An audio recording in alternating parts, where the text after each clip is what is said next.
For 381 days, I smiled at a man I had already left. I made his coffee every morning. I laughed at his jokes at dinner parties. I let him kiss me goodnight, and every single time I was thinking about the folder hidden in a safe deposit box 11 miles away with his entire financial life documented inside it. He had no idea, not a clue. He thought we were fine. He thought the mile distance between us was just a phase married people go through. He actually said that to me, a phase, 3 weeks before I filed. I want you to understand something before this story even really starts. This isn't a story about a woman who found out her husband was cheating and snapped. This is a story about a woman who found out her husband was cheating, said absolutely nothing, and spent an entire year turning herself into someone he could never outmaneuver. By the time he finally understood what was happening, it was already over. Every account was documented, every asset was traced, every lie he'd ever told me was sitting in a binder with tabs. He didn't lose his marriage in a single explosive night. He lost it one quiet, invisible day at a time for a full year while I stood next to him at his own sister's wedding and smiled for photos. Stick around, because the day he finally found out was the day his entire world collapsed in under 6 hours, and he walked right into it himself. Hey, welcome back if you're one of my regulars, and if you're new, I tell real stories about betrayal, the kind where the woman doesn't just survive it, she outplans it. This one might be the coldest one I've ever told you, and I mean that as a compliment to myself, honestly. If you've ever had that gut feeling that something was wrong long before you had proof, you are going to feel very seen in the next hour. Before we go further, hit subscribe now, because I promise you this story gets so much worse before it gets better. There's a moment around the 1 hour mark involving his own mother that still makes my jaw drop when I think about it. You do not want to miss that. Okay, let's rewind, because to understand how I became the kind of woman who can smile at a man for a full year while quietly ending his entire life as he knows it, you need to understand who I was. I was 36. My name isn't the point of this story, so I'll just tell you what matters. I was a project manager at a mid-sized architecture firm, I was good at my job, and I had been married to Marcus for 9 years. 9 years. That's not a short relationship. That's most of my 30s. That's a whole life built brick by brick. And I want you to understand that I did not go into this marriage looking for reasons to leave. I went in exactly the opposite way. I went in ready to stay forever. We met at a friend's housewarming party. He was the guy refilling everyone's drinks without being asked, remembering how people took their coffee, laughing easily. I remember thinking, this is a man who pays attention. And for a long time, he was. I want to be honest about the good years, because if I skip them, this story doesn't mean anything. The good years were real. He used to leave sticky notes in my car before big presentations. He learned to make my grandmother's pot roast recipe because I mentioned once that I missed it. When my father was sick, Marcus drove 4 hours each way every single weekend for 3 months just to sit with him. I am not telling you this because I want you to feel sorry for him later. I'm telling you this because betrayal doesn't usually come from a monster. It comes from someone capable of real love who simply decides at some point that being honest is less convenient than lying. We got married when I was 27. Backyard wedding at his parents' place, mismatched chairs, a playlist I made myself. I remember standing there thinking I had figured out the hardest part of adulthood, finding someone safe. For a long time, I still believed that. Marcus worked as a regional manager for a chain of fitness clubs, which meant a lot of travel between locations, a lot of team dinners, a lot of late nights handling a staffing issue. And because I trusted him, none of that ever struck me as strange. Trust isn't stupidity. Trust is just what you extend to someone until you have a real reason not to. Here's where I want you to start paying close attention, because these are the moments that only made sense to me later once I had the full picture. Red flag number 1. Around year 6, Marcus started going quiet in a very specific way. Not angry quiet, just elsewhere. I'd ask about his day and get one-word answers. I chalked it up to work stress. He'd just taken on 3 new locations. It felt reasonable at the time. Red flag number 2, he started referring to a coworker named Brooke more and more. At first, it was completely normal. Brooke handled the audit, she's sharp. Then it became, Brooke thinks I should push back on corporate. And eventually, without me even noticing the shift, it became, Brooke and I grabbed lunch to talk strategy, as if that was just a normal thing that had always been happening. Red flag number 3, and this one haunts me the most. He started working out differently, not more, differently. New supplements, a new trainer. He asked me almost casually over dinner one night whether I'd ever consider getting back into the shape I was before we got married. I laughed it off at the time. I told myself he meant it kindly. Looking back, I think that was the moment he'd already started comparing me to someone else. I need to say clearly, I was not a suspicious wife. I didn't dig through his phone. I didn't track his location. I didn't interrogate him about Brooke. A marriage without trust isn't a marriage. It's a stakeout, and I refuse to live that way. I think he counted on that. I think he counted on the fact that I loved him too much to go looking for reasons not to. By year 8, things had shifted in ways I could feel but not name. He started taking calls in the garage instead of the kitchen. He'd come home from team dinners smelling like a different restaurant than the one he named. Small things, explainable things, the kind of things you let go one at a time because individually, none of them prove anything. There's one night, about 5 months before everything started, that I think about constantly. We were at a company holiday party. Brooke was there, and I watched Marcus, from across the room, laugh at something she said in a way I hadn't seen him laugh at anything I'd said in over a year. I didn't think affair. I thought, when did we stop laughing like that with each other? I went home that night and cried quietly in the bathroom, telling myself it was about the marriage growing stale, not about betrayal. I had no idea how wrong I was about which problem I was actually looking at. But what happened next, I never saw coming. It started with a Venmo notification. Not his phone, mine. A shared subscription we split, a small $12 charge that pinged my linked account, and in scrolling past it, I accidentally saw his public transaction history, which I had honestly never looked at in 9 years of marriage. There was a payment to Brooke, $40. The memo said, "Hotel split, smiley face." Dated for a weekend he told me was a work conference in another state, which, to be fair, it was. He wasn't lying about the conference. He was lying about who split the room with him. I sat on the edge of our bed holding my phone, feeling the exact way you feel when the floor tilts slightly and your body hasn't caught up to what your eyes just saw. I didn't confront him. Not that night. Not the next day either. I want to explain why, because this decision shaped everything that came after. If I had walked in and said, "Who's Brooke? Why did you split a hotel room with her?" he would have had an explanation in under 10 seconds. A last-minute room mix-up, a joke, corporate double-booked. And Brooke crashed on the pullout. He was good at explanations. He always had been. That's part of what made him good at his job. So instead, I did something that surprised even me. I got calm. Cold, focused calm, and I started paying attention like my life depended on it, because in a way, it did. Over the next month, I didn't ask a single question. I just watched, quietly, methodically. I noticed he'd started using a password on his laptop for the first time in 9 years, one I didn't know.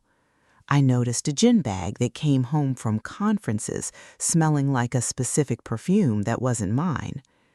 I noticed he'd started sleeping with his phone under his pillow instead of on the nightstand. And then, about 6 weeks in, I found the emails. Not on his phone, on our shared cloud storage account, the one we'd set up years earlier for family photos, where I still had access and he'd apparently forgotten. Buried in a folder labeled Q3 budget drafts were nearly 2 years of email exports between him and Brooke, saved as PDFs, like he was keeping them somewhere he thought was safe. 2 years, not months, 2 years. I'm not going to read you all of it because some of it doesn't deserve to be repeated, but I'll tell you the lines that broke something in me for good. There was one from about a year in where he wrote to her, "I love my wife, I do, but being with you feels like being seen for the first time in years." Being seen, as if I hadn't spent 9 years learning every version of him. There was another, more recent, where he wrote, "Once the kids are older, I think I can figure out an exit that doesn't blow everything up." Kids? We didn't have kids yet. We'd been trying quietly for over a year at that point, going through fertility testing I now understood he'd been dragging his feet on. He was planning an exit around a family he was actively delaying building with me so he could someday leave it behind more cleanly. And then there was the most recent one, from just weeks before I found the folder. She has no idea. She trusts me completely. It's honestly the easiest part of all this. The easiest part. I sat on our bathroom floor for almost 2 hours that night, phone in my lap, just staring at the tile. I didn't cry right away. I think shock does something strange to your body. It holds the grief back like a dam, and what pours through first isn't sadness, it's disbelief. I can't believe this, I kept thinking. I can't believe 2 years of my life happened while this was happening underneath it, like a second floor built quietly under a house I thought was solid ground. I can't believe I was in a fertility clinic parking lot crying happy tears about a positive ovulation test the same month he wrote that I was the easiest part. Here's the part that made me want to scream into a pillow until my throat gave out. I went back through the last 2 years with completely new eyes. Every work dinner, every conference, every time he came home a little too showered, a little too fresh, a little too careful about hanging his shirt up instead of tossing it in the hamper like he always used to. It wasn't a phase. It wasn't distance from work stress. It was a second relationship running in parallel for 2 full years while I was planning a nursery. I want to say something directly to anyone watching this who's lived through discovering a betrayal like this. The why will try to eat you alive if you let it. Why wasn't I enough? Why did he choose 2 years of lying over one honest conversation? Why did he let me keep hoping for a baby with him while planning his exit? I eventually understood something that took me a long time to fully believe. It was never a referendum on my worth. It was a reflection of the fact that he was someone who chose the version of honesty that was convenient for him every single time for 2 years straight. That's a character flaw. It's not a verdict on me. But sitting on that bathroom floor, all I felt was ice-cold, focused fury. And that fury is exactly what stopped me from doing something impulsive. Because my first instinct was to call him at work right then, screaming, or to drive to Brooke's apartment, I'd found her address buried in an old email, and bang on her door until someone answered. I wanted to burn the whole thing down that same night. I didn't do any of that. Instead, I closed the laptop, I went downstairs, I made dinner, and when Marcus got home and asked how my day was, I looked him in the eye and said, "Same old, nothing new." Because in that exact moment, sitting across the table from a man I now understood I didn't fully know, I made the decision that shaped the next full year of my life. I wasn't going to react, I was going to build. The next morning, I called my cousin Renata, who had gone through her own brutal divorce 4 years earlier and had come out the other side smarter, sharper, and financially untouched by a husband who had tried very hard to hide assets from her. She wasn't a lawyer, but she'd learned more about protecting herself through her own divorce than most people learn in a lifetime, and she gave me the sentence that became my compass for the entire year ahead. Don't let him know the clock started. The second he knows you know, he starts protecting himself instead of exposing himself. That sentence changed everything for me. Because my first instinct, the screaming, the confrontation, the door banging, would have handed him exactly what he needed. Warning, time to hide things, time to build a story, time to call a lawyer of his own before I'd built my case. Real leverage doesn't announce itself. It waits, it documents, it moves in silence for as long as it needs to. Month 1 and 2, documentation, quietly. I started small. I photographed the Q3 budget drafts folder in full, backing it up in 3 separate places: a personal cloud account he didn't know existed, a flash drive kept in my desk at work, and printed copies in a safe deposit box I opened under my own name, using money from a small freelance side project he didn't track closely. I started keeping a private, dated log, not emotional, just factual. Dates he claimed to be traveling, charges on the joint card that didn't match, nights he came home late with no reasonable explanation. Renata explained something that reframed my entire approach. Courts and lawyers don't care much about hurt feelings. They care about documented, provable financial and behavioral patterns. Every team dinner charged to our joint account that was actually a dinner with Brooke was on paper marital funds spent to support an affair. Every hotel split with her, even the small ones, was a data point. He was building my case for me, charge by charge, without knowing it.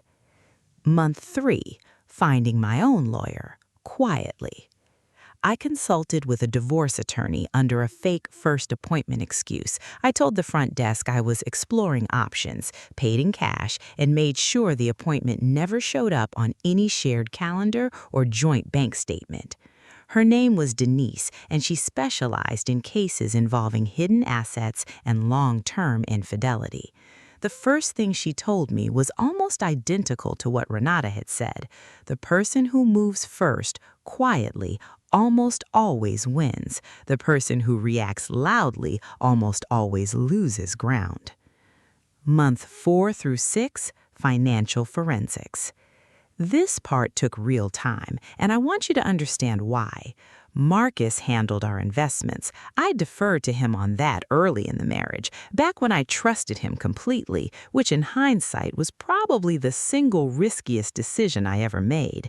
So I spent these months quietly rebuilding my own financial literacy from scratch. I pulled full statements on every account I could legally access as a joint account holder.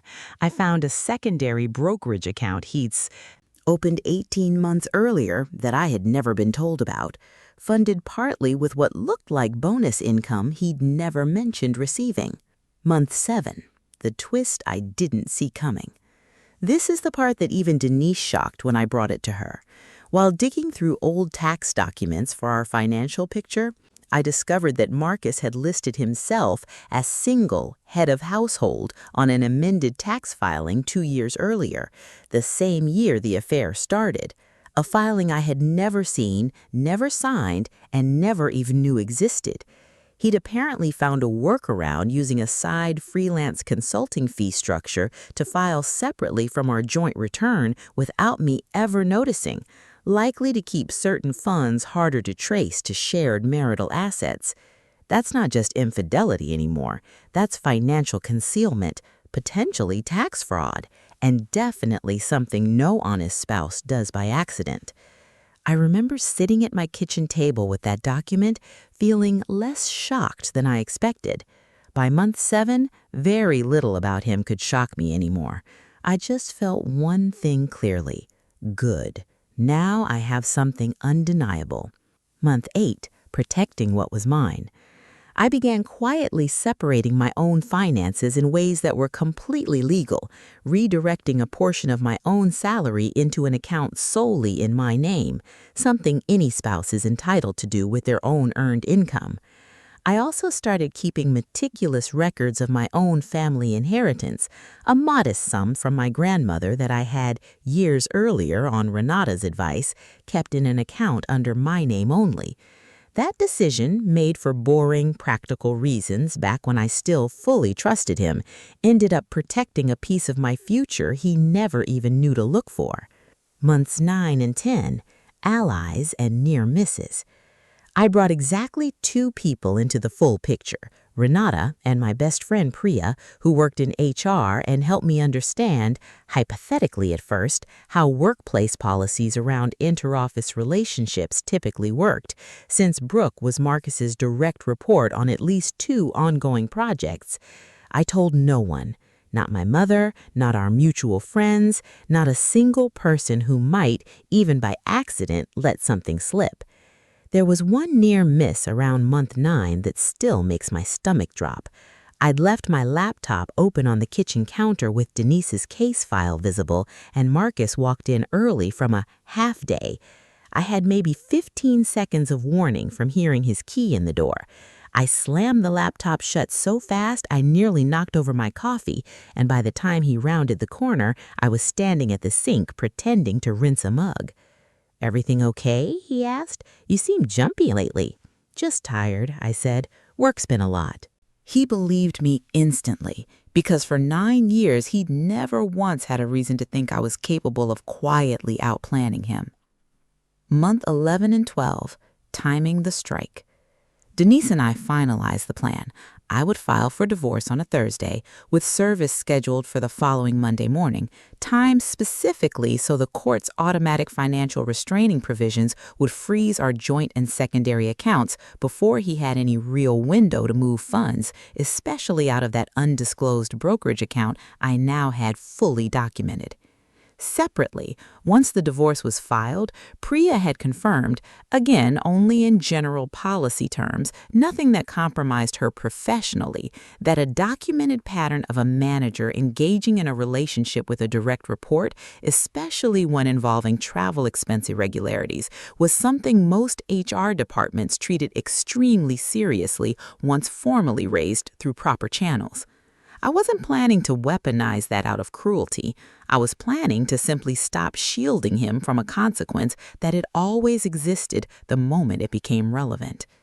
By the end of month 12, everything was ready. The documentation, the lawyer, the frozen accounts plan, the financial forensics on 2 years of concealment, 381 days of quiet, invisible work, and Marcus still had absolutely no idea. He was still coming home every night, still calling me babe, still texting Brooke from his car in our own driveway, thinking he was invisible. But what happened next I never saw coming, because 5 days before I planned to file, Marcus did something that blew up my careful timeline in the best possible way. It was a Sunday evening. I remember because I'd made a full dinner, roasted chicken, the kind we used to have on good nights early in our marriage, partly to keep up appearances, and partly, if I'm honest, because I wanted one last calm evening before the storm I'd built for an entire year finally broke. Marcus came home distracted, barely touching his food, checking his phone under the table in a way he thought I didn't notice. Around 8, he got a call and stepped into the garage. When he came back in, his face had gone pale in a way I'd genuinely never seen before. "I have to run out. Work thing. Brooks, a coworker's, car broke down. I told her I'd help." Her name. He said her name. 9 years of careful lies, 2 years of a hidden relationship, and in a moment of panic, he slipped and called her by name to my face for the very first time. I want you to understand what I felt in that moment, because it surprised even me. I wasn't devastated. I'd already grieved this marriage privately, piece by piece, over a full year of quiet documentation. What I felt instead was something close to calm certainty. This was it. This was the moment the year I'd spent building finally collided with the present. I didn't yell. I didn't cry. I just looked at him and said, "I know about Brooke." 4 words. His face did something I will never forget. This slow unraveling, like watching someone realize the floor they'd been standing on for years was never actually solid. "You know what exactly?" he asked, even though we both already understood exactly what I meant. "I know about the 2 years. I know about the hotel splits. I know about the secondary brokerage account. I know about the amended tax filing you never told me about. I've known for almost a year." He tried to explain. He was always good at explanations. That had always been part of his charm. But this time, nothing coherent came out. "It's not what I was going to tell you. You have to understand the timing was—" "Go help Brooke with her car," I said. "We'll talk when I file the paperwork this week." He left, visibly shaken, and the moment his car pulled out of the driveway, I called Denise. "He knows something's coming," I told her. "Move up the filing." Here's where a full year of quiet, methodical work finally activated in the exact order I'd designed, just 5 days earlier than planned. That night, Denise filed the divorce petition through the court's electronic system, the earliest window available. Because Marcus was out, because he was with Brooke, ironically at the exact moment his marriage legally ended, the timing meant the automatic financial restraining provisions locked our joint and secondary accounts in place before he ever had a chance to react. Every dollar in that undisclosed brokerage account, the one he thought I'd never find, was frozen before he even knew there was a reason to move it. The next morning, Priya's earlier guidance paid off. I formally submitted documentation to Marcus's company's HR department, not about the relationship itself in emotional terms, but a factual, unemotional summary of documented expense irregularities, joint marital funds, and company travel reimbursements that appeared suspiciously to overlap with personal travel involving a direct report. I didn't editorialize. I let dates and dollar amounts speak for themselves. I later learned through Priya in only the vaguest professional terms that an internal audit was opened within days because expense report irregularities involving a manager and a direct report are exactly the kind of thing companies are contractually obligated to investigate once formally flagged. That wasn't something I invented. That consequence had existed the entire time. I had simply stopped shielding him from it. Yes moment number 1, when Denise called to confirm the account freeze had processed cleanly, including that secondary brokerage account he genuinely believed I'd never find. I sat in my car in a grocery store parking lot and actually laughed out loud, alone, for the first time in almost a year. A whole year of silence, and in 12 hours it was finally completely real. I want to address Brooke directly here because I know some of you are wondering. I never contacted her. Not once. Not through a message, not through a mutual friend, not in a single moment of the entire year. Not because I didn't have feelings about her choices. I absolutely did. But because she was never actually the person I owed my energy to. She made her decisions. Whatever came from them was between her, her own conscience, and eventually the same company audit that didn't care whose fault the affair itself was, only whether company resources had been misused. And that audit did not go well for either of them. Here's something I learned through this whole year that I think is worth sharing. People who build a hidden life rarely tell even their secret partner the whole truth either. I later found out through the discovery process in the divorce itself that Marcus had told Brooke our marriage was basically already over and that he was just waiting for the right time to leave. The exact same story, almost word for word, that men like this always seem to tell. Except in his case, that right time had been quietly, deliberately delayed for 2 years, while he kept both of us on a string he thought only he was controlling. Yes moment number 2. About a month after the company audit concluded, a mutual friend from his office mentioned, completely unprompted, that Marcus had been formally demoted, stripped of his direct oversight over Brooke's team, and placed under a formal written warning that would follow him in his personnel file for any future role at the company. He wasn't fired outright, but the promotion path he'd been on for 3 years, the one he used to talk about constantly at dinner, was permanently closed. The company simply couldn't justify advancing someone with a documented conflict of interest violation involving misused expense funds. Yes moment number 3. And this is the one that still sits with me the most. During the divorce proceedings, the combination of the documented affair-related spending, the undisclosed brokerage account, and the amended tax filing he'd never told me completely changed the settlement math. Denise argued successfully that these were not neutral financial decisions. They were deliberate concealment of marital assets made specifically to disadvantage me in this kind of proceeding. The court agreed. I was awarded a significantly larger share of our combined assets than a standard even split, and the undisclosed brokerage account, the one he thought was his secret cushion for a life without me, became almost entirely mine. He walked away from a 9-year marriage with a fraction of what he assumed he'd keep: a stalled career, a formal warning in his professional file, and, from what I understand, a relationship with Brooke that didn't survive the fallout either. Because nothing destroys a secret relationship faster than watching it get exposed to daylight, consequences, and each other's real character. I didn't celebrate any of it with cruelty. I want to be honest about that because I think it matters. There was no screaming confrontation, no dramatic scene in a parking lot. The last real conversation we had was quiet, almost anticlimactic. He asked me near the very end, "Were you planning this the whole time?" "Yes," I told him, "for 381 days. You just never noticed because you were too busy planning your own version of the future to notice I was already building mine." The twist I promised you at the very start, the one involving his mother, happened almost by accident months later. At a mutual cousin's baby shower I almost didn't attend, his mother pulled me aside, visibly upset, and told me she'd found out only recently that Marcus had asked to borrow money from her 18 months earlier, money he told her was for an investment opportunity, and that the amount matched almost exactly the initial deposit into that secondary brokerage account. He hadn't just hidden money from me, he'd quietly pulled his own mother into funding the beginning of his exit plan and never told her what it was actually for.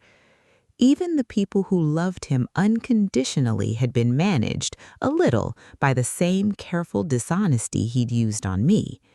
It's been some time since all of this happened, and I want to leave you with what actually mattered most, because I think it matters more than the satisfying parts. For a long time, I wrestled with the why he chose 2 years of lying over one honest conversation, why he let me keep hoping for a family with him while quietly planning an exit. I've made peace with not fully understanding it because I've realized I don't actually need to. Some people simply choose convenience over honesty over and over until it becomes who they are. That was never a reflection of my worth. It was a reflection of his character. What I'm proudest of isn't the outcome, even though I won't pretend it didn't feel good. What I'm proudest of is that for 381 days, I let clarity guide me instead of rage. I documented instead of destroyed. I built instead of reacted. And in the end, the truth, patient, boring, methodical truth did more damage to him than any single explosive confrontation ever could have. If you're sitting with a gut feeling right now, a small inconsistency you can't quite explain, I want you to hear this clearly. Don't confront in the heat of the moment. Get quiet, get informed, get real documentation and real legal advice before you get an audience. The version of you that reacts first loses leverage. The version of you that plans patiently wins the whole thing. I kept my career, I rebuilt my finances stronger than they'd ever been on my own, and for the first time in nearly a decade, I am completely, fully in control of my own life. That's the real ending here, not his consequences, my freedom. So tell me, I want to know, if you found out your partner had a secret life, would you confront them immediately, or would you play the long game like I did, quietly for as long as it took? Tell me in the comments. I read every single one of them. And if this story kept you here until the very end, hit subscribe because next week's story might be even colder than this one. Thank you for listening. Take care of yourselves. And remember, the quietest person in the room is sometimes the one already 3 steps ahead.